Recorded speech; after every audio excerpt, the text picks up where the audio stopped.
In the final year of the committee deciding the 4 teams that got into the playoffs, the committee finally proved it had no business doing this job. The arrogance, the sheer arrogance of someone to say every objective measure suggests that Florida State's season was one of the 4 best that existed in college football this year.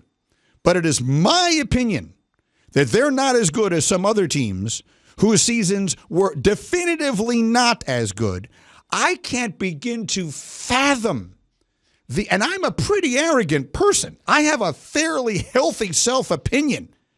My Twitter bio is the world's foremost authority on all matters.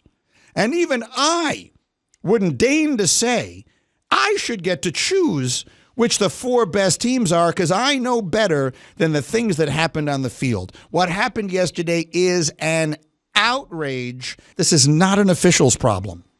This is not about the officials not being able to get calls right. Football is happening much too fast amongst people who were much too fast to expect every call to be made correctly. This is not baseball where you're just standing there watching one bag. Did his foot hit it first or did the ball get there first? That's it. If you get that wrong, then you have no business being an umpire. Football is an almost impossible sport to officiate correctly, much less adequately. But this is why we have instant replay. I've been saying this on the air for 15 years.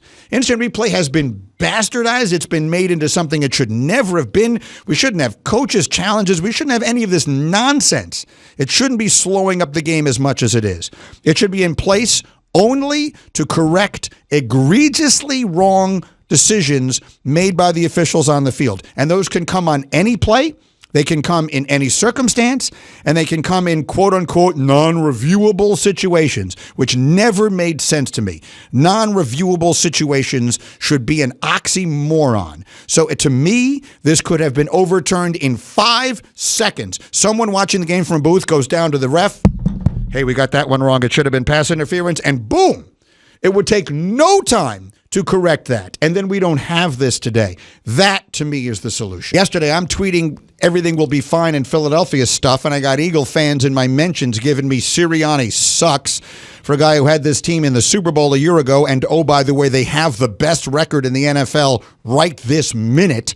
Where do you stand on all of this, Cam? Yeah, I've been saying to Hembo all season that this is the perfect Eagles season because they're winning every single game, but there's so much to complain about. 2 things that Eagles fans love a lot.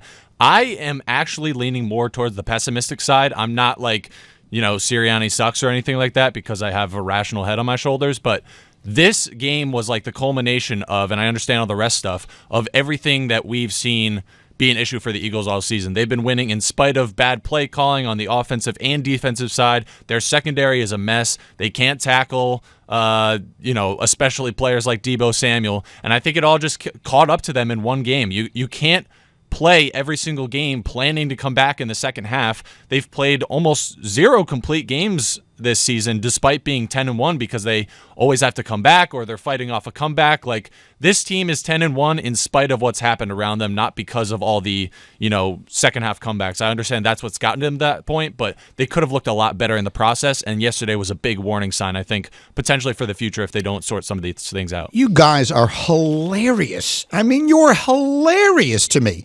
Try rooting for a team that sucks. I understand what you're saying. No, you don't understand a damn thing. I do understand what you're saying, but when you're, it's way different, but our standards are very high for where the team should be at right now. Right now, they have the best record in the National Football League, I get it, all by themselves. And they just got blanked by a team they're probably going to play in the playoffs. So there is concern for a good reason. That doesn't mean they're a bad team or anything like that, but there's a reason that people have been saying all year that the Eagles haven't played their best football. It's because they haven't. They've beaten Miami, Dallas, Buffalo, and Kansas City. I get it. In the last month and a half. If this was the college football playoff committee would put them in. No, they wouldn't. Yes, they would. If there was a Final Four right now and you were doing a committee to put 4 teams in the NFL playoffs, the Eagles would not be among them. Who would they be? Naming the 4 teams would be better than that. You put in San Francisco, Okay. You'd put in Dallas. Okay, except for the fact that Dallas has one more loss and the Eagles beat them. Yeah, but we know that the committee only values head-to-head selectively. Okay. And you'd put in Miami and Baltimore from the AFC before the Eagles. They beat Miami, too. Same thing goes. This is insanity. I'm here to tell you the Buffalo Bills are live. They are dangerous. Because if you ask me to name the best player in the AFC, and the slander has really rubbed me wrong, the best player in the AFC is Josh Allen. Josh Allen is incredible. I said it briefly yesterday because I had been away for so long. The last time we saw Josh Allen play in a game, his team lost in overtime to Philadelphia. There were 106 players in uniform that day. The best by far was Josh Allen. No one was even close. Josh Allen was first. No one was second. You could start arguing over who was third. If Allen is on the field, that team has a chance to beat anybody. I like them in Miami. I like them in Baltimore. I like them in Kansas City. Buffalo's problem is they may not get in. They got a tough path to get in. But you put Josh Allen in the playoffs, I think he's got a real shot. Here's the thing. I could see Josh Allen and the Bills winning any of those games, but I don't think that I could see them winning all of those games. And that's what it's going to require because they're going to be the 7 seed in all likelihood, meaning they would probably have about as difficult path to the Super Bowl as any team that's ever gotten there. And he's plenty good enough by himself, but this is the worst defense that he's ever played with. He's playing behind a, relatively speaking, average offensive line, and to go on the road 3 straight times in those environments, that's where you lose me. I think they're very capable of winning any of those games, but not all of those games. Can they win at Kansas City this weekend? Yes, that line's really small, actually. The Kansas City Chiefs are only something like a field goal favorite. Then they're home against the Cowboys. Then they get the Chargers, Patriots, and Dolphins. The Dolphins might have nothing to play for in that final game of the regular season. Remains to be seen. If they split with Kansas City and Dallas, they will beat the Chargers and the Patriots. They will get in. That'll be 3 wins. They finish 9-8. You wind up getting in.